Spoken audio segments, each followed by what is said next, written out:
verdad que duele tanto que no se podrá borrar, pero no queda más remedio que pasar por esto una vez más.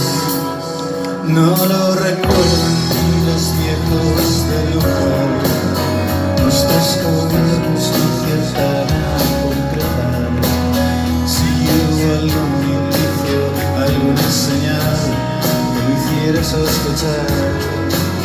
Tú me repites una y otra vez que ya no sientes lo que un día fue, la fuerza que nos mantenía unidos ante el más fatal de los destinos.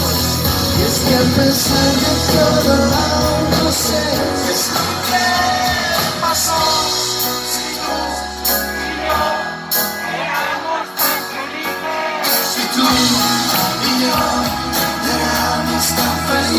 Si tú y yo éramos indestructibles, éramos indestructibles, éramos indestructibles.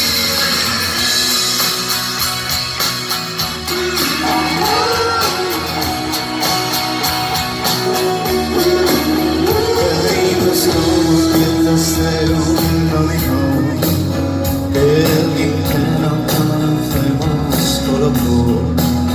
Nos enseñaron a perder su voluntad, a pagar sin resistir. Y ahora repites